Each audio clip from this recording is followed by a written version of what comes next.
Today, we are taught the Earth is a solid sphere. From a very young age we are told the center of the Earth is filled with a molten core.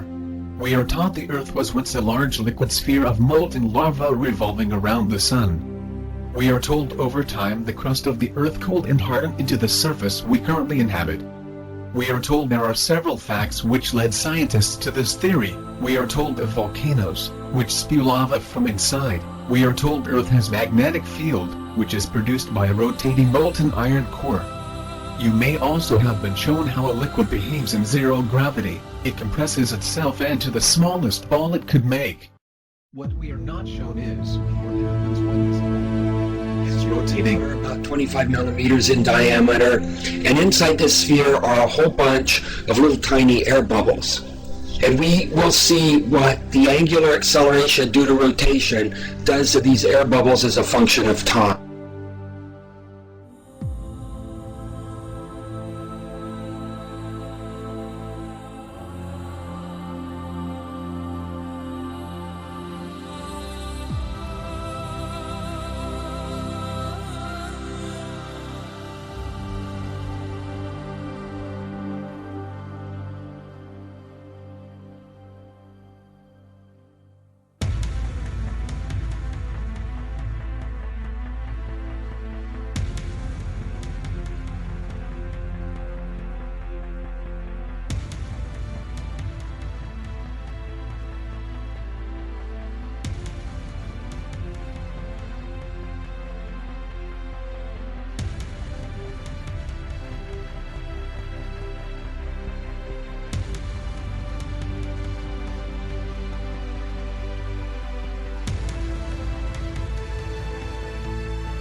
This is not a new theory.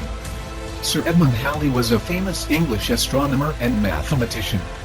Back in 1692, he published his theory on the hollow Earth. He developed his theory from working with Sir Isaac Newton on Earth magnetism fluctuation and possible causes. John Clarence Sims was a former captain in the United States Army, war hero, philosopher, and hollow Earth researcher. He believed the Earth was hollow and habitable within. He was ready to dedicate his life to proving his theory, and attempted to search for the openings and explore the hollow Earth. In the spring 1818, Sims sent a proposition to cities across the United States which stated, quote, "To all the world, I declare the Earth is hollow, and habitable within, containing a number of solid concentric spheres, one within the other, and that it is open at the poles 12 or 16 degrees. I pledge my life in support of this truth, and am ready to explore the hollow, if the world will support and aid me in the undertaking." Today there is a monument of the hollow Earth dedicated to Sims and his theory. The most recent exploration of the polar regions was attempted by Admiral Richard Byrd.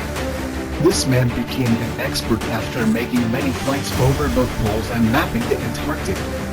He discovered mountain peaks, trees, rivers, and large animals. After returning to America, Washington censored his expedition and ordered his silence. Before his death in 1957, Byrd wrote a lost entry in his diary concerning the event, which stated, quote, "We are crossing over the small mountain range still proceeding northward. Beyond the mountain range is what appears to be a small river. There should be no green valley here. Something is definitely wrong and abnormal here. We should be over ice and snow. From the port side there are great forests growing on the mountainside. The instruments are still spinning. The gyroscope is oscillating back and forth. I alter the altitude to 1,400 feet, and execute a sharp left turn. The light here seems different. I cannot see the sun anymore. We make another left turn and spot what seems to be a large animal of some kind below. It looks like a mammoth-like animal. This is incredible, but there it is. Temperature indicator reads 74 degrees. Continue our heading. Navigation instruments seem normal now. Radio is not functioning. The countryside is more level than normal. Ahead we spot what seem like habitations. This is impossible. Aircraft seems light and oddly buoyant. The controls refuse to respond. The engines of our craft have stopped running. The landing process is beginning. I am making a hasty last entry in the flight log. I do not know what is going to happen now. End quote. This theory even goes further than recent explorers. In the past,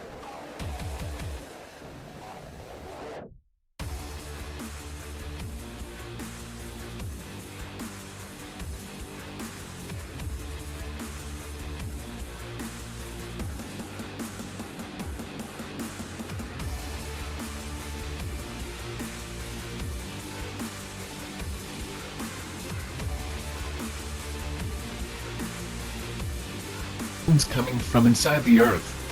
Eskimos also have the same tribal teaching.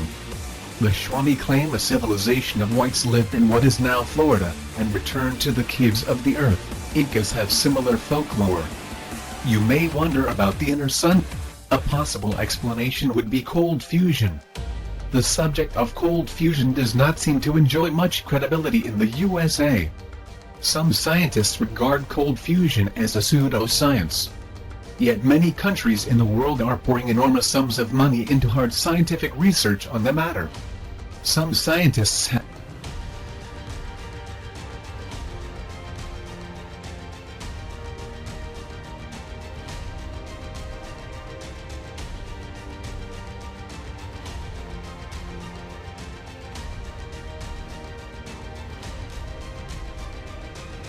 If you take a closer look at ancient calendars, you can see most symbols are symmetrical, except for the creatures. Most videos or articles explaining the calendars are just making things up.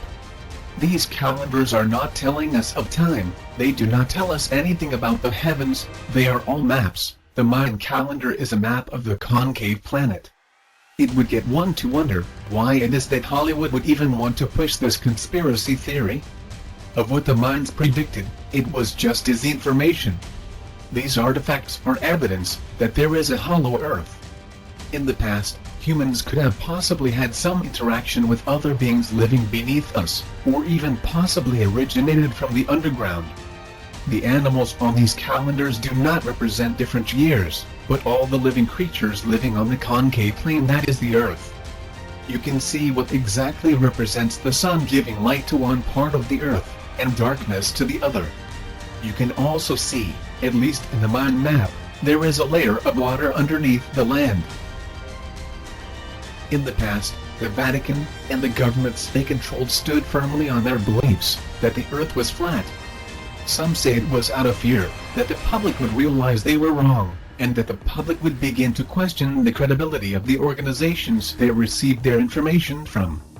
I think they have always, and still know the truth. I do not think it is out of fear of being wrong, but just to keep the public in the dark, trying to keep them as far from the truth as possible. Ivars, a security consultant, describes his experience interviewing a pilot who claims to have flown in the Arctic many times, and to have seen the gaping hole at the top of the world, which is the entrance to the inner Earth. He claims that many Arctic pilots are very aware of this enigma at the top of the planet, yet agree to remain silent for the sake of their careers.